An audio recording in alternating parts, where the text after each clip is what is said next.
এখনকার সময় কত রকমের পাকোড়া আছে, গাজরের পাকোড়া, ফুলকপির পাকোড়া, বাঁধাকপির পাকোড়া। অথচ আগে একটা সময় ছিল শুধু আলু দিয়ে আলুর চপ বানানো হতো, আর এখন কত রকমের সবজি দিয়ে পাকোড়া তৈরি করা হয়। তো সে যাই হোক, আচ্ছা তোমরা কি গাজরের পাকোড়া খেয়েছো? আমার তো গাজরের পাকোড়া খেতে ভীষণ ভালো লাগে, আর গাজরের পাকোড়া তৈরি করা একদম সহজ। আর গাজরে রয়েছে প্রচুর পরিমাণে ভিটামিন। গাজরের পাকোড়া তৈরি করার জন্য প্রথমে আমি গাজর নিয়ে, একটি মাঝারি সাইজের গাজর নিয়ে গাজরটাকে গ্রেট করে নিয়েছি।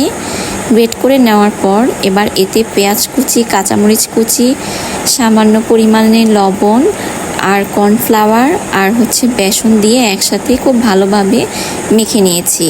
মেখে নেওয়ার পর ছোট ছোট গোল গোল করে বলের মতন তৈরি করে এবার কড়াইতে পরিমাণ মতো তেল দিব। খুব বেশি ডুবো তেল দরকার নেই, আবার খুব কম তেলও দেওয়া যাবে না। মোটামুটি পরিমাণে তেল দিয়ে একে একে আমি আমার পাকোড়াগুলো ভেজে নেব। পাকোড়াগুলো চুলায় দেওয়ার পর একটু উল্টে পাল্টে লাল লাল করে ভেজে নিয়ে আমি এগুলিকে একটা প্লেটে তুলে নিয়ে নেব। দেখো তো আমার পাকোড়াগুলো দেখতে কত সুন্দর হয়েছে। গরম গরম পাকোড়া কিন্তু টমেটো সস দিয়ে খেতে ভীষণ মজা।